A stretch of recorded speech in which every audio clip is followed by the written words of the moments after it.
From my experience, I can say that the PNP is the biggest crime group in this country. Ang ibig mo bang sabihin, yung Chief PNP ang Lord of crime? Kasi pag sinabi mo na yung PNP ang isang crime syndicate, ang big boss niyan ay yung Chief PNP. Siya ba ang big boss ng criminal syndicate known as the Philippine National Police?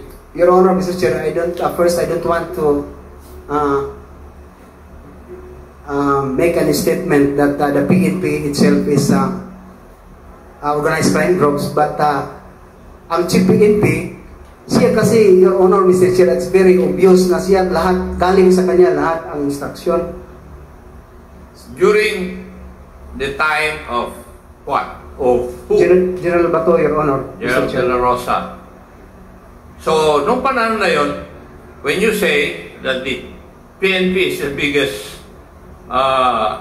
crime group in the country, ang leader ng crime group na yun ay si General De La Rosa. It may be, Your Honor. No. Proceed to the next witness. Thank you, Mr. Chair. Magandang hapon po sa ating lahat. Colonel Espinido, doon sa affidavit mo, 3 bagay lang ang importante doon.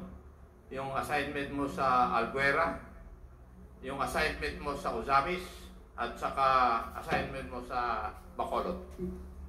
Yes. Tama po ba? Yes, Mr. Chair. Now, pwede ko bang malaman kung ano po ang motibo ninyo kung bakit gumawa po kayo ng affidavit ninyo? First, Your Honor, Mr. Chair, the documentation that I want to share this quad committee na mag-penalize na through sa itong affidavit na to na mabigay ko sa inyo na totoo ang mga sinabi ko rito, Your Honor, Mr. Chair. Sa paggawa mo ng iyong affidavit, wala po kayong galit kahit na kanino man? Wala, Your Honor, Mr. Chair. Yes. Now, nasaan ang pamilya mo? Sa Isabelity, Your Honor. Sa Isabelity. Okay. Sa tingin mo, dapat Lieutenant Colonel lang ang ranko mo bago ka mag-retire? Your Honor, Mr. Chair, I am contented for what I have since I am P1. Kasi yun lang hiningi ko sa Panginoon na, Lord, mapulis lang ako. For that promotion, Your Honor, kasi nag-spot promotion na ako, pero ganun lang siguro, Your Honor, kung marami nagsabi, actually, Your Honor, marami ang pagkataon na ma-spot promotion si Espirido. Pero nag-refuse ako kasi gusto ko ang mga pulis ko lang ang ma-promote, hindi lang ako. Sa ganun ang paraan, Your Honor, Mr. Chair. So, masaya ka sa nangyari sa iyo sa pulis? Yes, Your Honor, Mr. Chair. Yes. Wala kang regrets? No regrets, Your Honor, Mr. Chair. Thank you. But when you signed your affidavit, you are aware of the consequences because doon sa mga statements na sinabi mo dito sa affidavit, kung nakinig ka doon sa mga sinasabi ng mga membro ng committee na ito, mabibigat po yung binitawan nyo pong statements dito sa inyong affidavit. So, you are aware of the consequences before you sign your affidavit? Yes, Mr. Chair. Thank you. Now, kung titignan natin, matanong ko po kayo, sa 3 assignment po ninyo, nasa listahan po kayo ng drug list. Bakit po kaya? Sa lahat ng assignment mo na sinabi mo, Alguera, Ozamis, at saka Bacolod, palagi mong sinasabi, nakakasama ka palagi sa drug list. Bakit po kaya? Noong umpisa, Your Honor, Mr. Chair, mag-question ako sa sarili ko, bakit?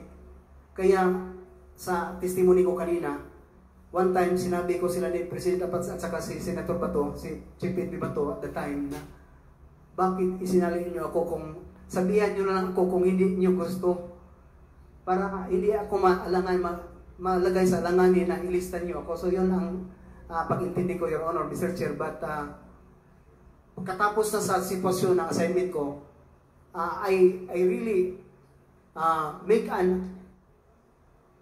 siguro analysis, Your Honor, na galit sila sa mga nabangga ko, yung mga nabangga ko, mga tao nila,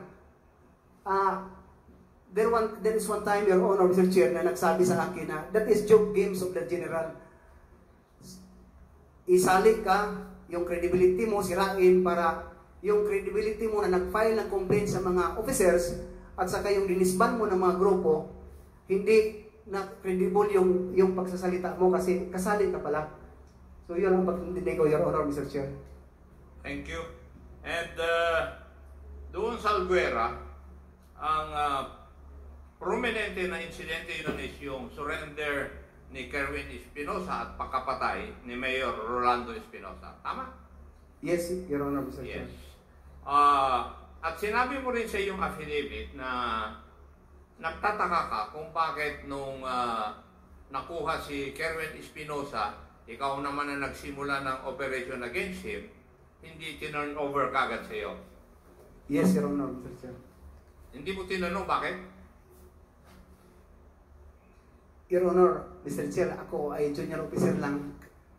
Cannot afford, Your Honor, pag mga high-ranking officer na sabihan mo na bakit hindi, Your Honor, Mr. Chair. It's very obvious sa lahat ng mga officer na magsasabi na, Jub, ikaw sana ang maghawak para matapos na yung mga cases na pag-confirmation sa ganun lang, Your Honor, Mr. Chair. Thank you, Joy. When cases were filed against Kerwin Espinosa, right? Yes, Your Honor, Mr. Chair. May I know what unit filed the cases against him? Yung sa illegal drugs, Your Honor, na na-search natin yung sa bahay nila at sa firearms, and one responsible for filing of complaint against Kerwin Espinosa and Mayor Espinosa is the CIDG and joint with the Provincial Intelligence Office, Your Honor, Mr. Chair. Okay. And you also stated that na-acquit si Kerwin Espinosa and is now in Leyte. Yes, Your Honor, Mr. Chair. Na-dismiss lahat yung kaso na final laban sa kanya? According sa result ng media, Your Honor, and yung documentation na may release order na daw siya kasi na-dismiss lahat ang mga kaso niya. Thank you. And he is now in Leyte. Yes, Your Honor, Mr. Chair. Thank you. And still operating. Hindi lang illegal mag-operate. drug business. Hindi lang mag-operate, Your Honor, kasi he is running now for the mayor in Albuera. Thank you. Now, Yes, sir. we go to the father, Mayor Rolando Espinosa. Yes, Your Honor. Yes. Mayor Espinosa surrendered to the Chief PNP, then General Bato de la Rosa. Tama? Yes, Mr. Chair. And then, eventually, the mayor was turned over to your custody. Yes, Your Honor, Mr. Chair. Now, when he was turned over to your custody, ano po ang instruction sa iyo? Joby, tulungan mo si Mayor Espinosa, proteksyonan mo siya. Kasi magsasabi siya ng marami sa inyo. So, yun, natandaan ko, Your Honor, Mr. Chair. And marami po ba siya talagang sinabi sa inyo? Marami, Your Honor, Mr. Chair. Yan yung sinasabi po ninyo na, magsabi siya ng mga listahan ng mga police officials na nasa listahan na kumukuha ng kuwan sa kanya pera. Yes, Mr. Chair. Tama. And would you still have those documents? Na file ko na, Your Honor, Mr. Chair, yung sa different department ng government natin kasi nag-file tayo sa Ombudsman, sa RIAS, but the folder, the original, before I assign in Uzamis, I turn over it to my provincial director in the person of Colonel Franco Simborio, Your Honor, Mr. Chair. But may I know if you know what happened to all those cases na na-file? Exonerated, Your Honor, Mr. Chair. Lahat? Lahat. Now, may I know why the late Mayor Rolando Espinosa was taken out of your custody? Number one, Your Honor, Mr. Chair, Mayor Espinosa, mayroon siyang reservation sa sarili niya. Nagsabi siya sa akin na, Sir, wag mo lang ako i-turn over kasi papatayin talaga ako. So, ang ginawa ko, Your Honor, Mr. Chair, nag-request ako for a motion for custody sa judge doon sa Baybay. In which ang judge naman, verbally, nag-usap kami na aproban niya next week. Pero nandoon na si Mayor sa kulungan. Nung Saturday na yun, hindi pa dumating ng Monday, tinira na si Mayor Espinosa. So, nauna na transfer siya sa Bye-bye Leyte Yes, Your Honor. before you filed your motion na to take custody of the late Mayor Espinosa. Yes, Your Honor, Mr. Chair. Okay. And then, what transpired was, correct me if I'm wrong, nagkaroon ng search doon sa Bye-bye Chill, Your Honor. jail. Tama, at allegedly, nagkaroon ng enkwentro. Yun ang sabi nila, Mr. Chair. Walang report yun? Mayroon, ginawa man yun na investigation sa Senate, Your Honor, Mr. Chair, but yun ang nangyari daw na may baril at saka may drug si Mayor Espinosa. Now, paano makakalaban ng isang preso? Unang-unang tanong pala, paano nagkaroon ng baril yung isang preso sa isang jail? Ano sa tingin po ninyo? Your Honor, Mr. Chair, may mga interview ako na I am very bold and brave to say that Mayor Espinosa talagang tinabaho lang na walang kalaban-laban. Kilala ko na si Mayor Espinosa, mabait na. Siya nga, Your Honor, Mr. Chair, ang maglilid ng worship sa amin sa police station every 4 o'clock, 5 o'clock in the morning. So you're of the opinion na kasama po siya dun sa EJK ng mga drug lords? Perhaps, or maybe, Your Honor, Mr. Chair. Tinatanong ko lang naman yung opinion mo eh. May no, kung alam po ninyo, kung anong unit yung nag-operate or nag-serve ng search warrant sa jail na yon? Criminal Investigation and Detection Group, 8, Your Honor, in Region 8. Region 8. Tacloban. Regional 8 office. Yes, led by Colonel Marvin Marcos, Your Honor. Marvin Marcos, Your Honor. Marcos.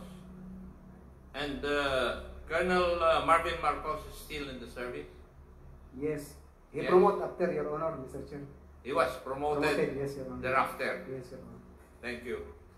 Now, let's go to your assignment sa Ozamis. Bakit nasabi mo na parang inassign ka ron para mapatay?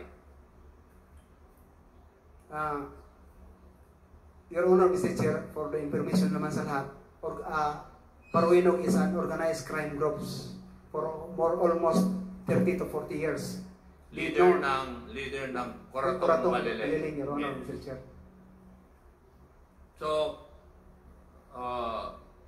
ang nasa isipan mo, pinadala ka ron para mayari ka ng Coratong Maliling? Yes, Ganun Your po ba? Honor, Mr. Chair. Yun ang tingin sa'yo?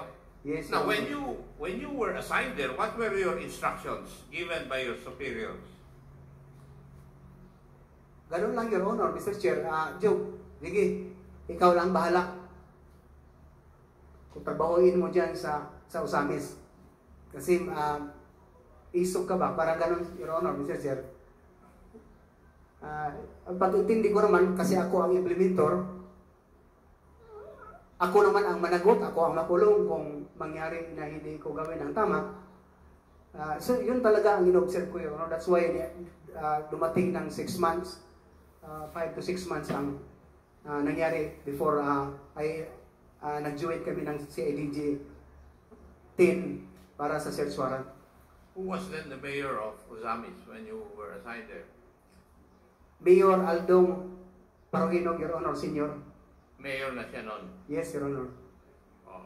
Hindi siya barangay captain. Hindi, Your Honor. Ang anak lang niya ang Vice Mayor, si Nova Princess Paruhinog. Yes, yung babae. May know where she is now? Nasa kulungan ko ba? She is convicted, si Nova Paruhinog. Kaya nga, nasa kulungan pa. Nasa kulungan, Your Honor. Oh, thank you. Life sentence. Now, there was an operation by shall we say, neutralize the Paruhinog family. Were you the one who operated or who implemented this? The CIDG, Your Honor, Mr. Chair, ang nag-apply ng search warrant. Joint lang kami ang local police ng Usagi City, Your Honor. Mr. So, Chair. kasama ka? Yes, Your Honor, Mr. Chair. Now, may I ask you, as a police officer, in accordance with your POP ba yung pag-operate? When I say POP, Police Operational Procedures, Yes, Your Honor, Mr. Chair. did you do it in accordance with your Police Operational Procedures? Yes, Yung search, implementation of the search warrant, 6 yata yun? Yes, Your Honor, Mr. Chair. Bakit 15 o 15 or 16 ang namatay? Why? That is simultaneous implementation of search warrant, Your Honor, Mr. Chair. May sa ibang side sa anak si Nova Paruhinog, may dalawa na namatay yung security, isa ang buhay. They are all fully armed of long firearms, yung 16. At saka sa farm ni Mayor Aldong Paruhinog, farm ni Ardot Paruhinog, at saka sa mansyon ni Ardot Paruhinog, may namatay. Hindi lahat yun sa bahay ni Aldong Paruhinog, Your Honor, Mr. Chair. So lumaban sila, they refused to obey yung search warrant. Yes, Your Honor, Mr. Chair. In fact, may police investigator na kasama ko doon sa first vehicle, una ang natamaan before we drop from on board of the vehicle. Siya ang unang natamaan. At saka doon na, Your Honor, Mr. Chair, ang exchange of fire sa going to security ni Aldong Paruhinog, Your Honor, Mr. Chair. Thank you.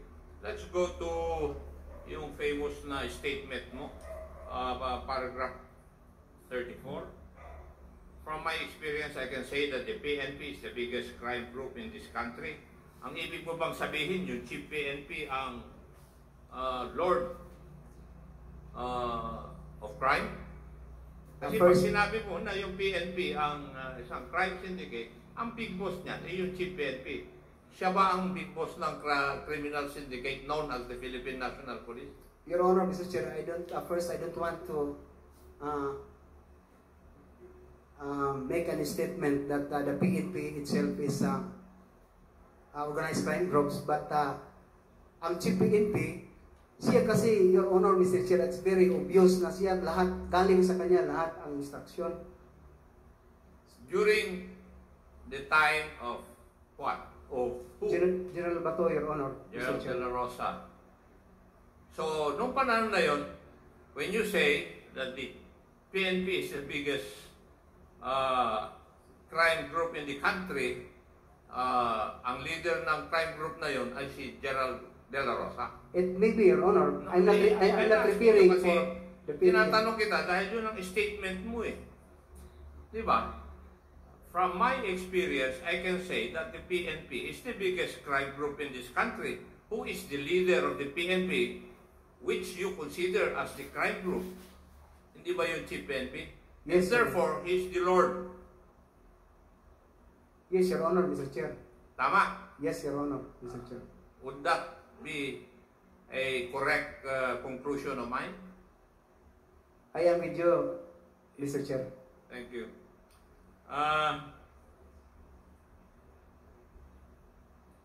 Sa tingin mo, Colonel Espinido, tatlong assignment, kasama ka sa drug list, pero wala naman nangyayari sa iyo. Di ba? Kagaya ng iba na nasa drug list. Napunta-punta ka nga sa ibang lugar, at sa tingin ko, to do the dirty job. Tama ba yung aking observation? Yes, Your Honor, Mr. Chair. And hindi mo ba na-feel na ginagamit ka lang? Sometimes, Your Honor, Mr. Chair, yun ang ma-feel ko na parang ganun lang. Pero as a law enforcer, Your Honor, Mr. Chair, I cannot really refuse an order. But for me, mayroon naman tayong pag-iisip sa anong tama na gawin natin as a police officer. So, if I follow up your answer to my question on paragraph 34, yung Chief PNP din noon ang head ng mga nagko-conduct ng extrajudicial killings. Kasi he is the head of the crime group. Your Honor, Mr. Chair, sorry, allow me not to answer your... I'm just following the logic of your answers, of your statements in your affidavit. Sinusundan ko lang yun. I can say, Your Honor, Mr. Chair, that I am with you if we talk about the drug syndicate, but extrajudicial killings, yes, I cannot really justify it if Chief PNP was the one who is principal of that, Your Honor, Mr. Chair. So when you say that the PNP is the biggest crime syndicate, it only pertains to illegal drugs? Yes, Your Honor, Mr. Chair. I see. Thank you, Mr. Chair. That would be all. Thank you.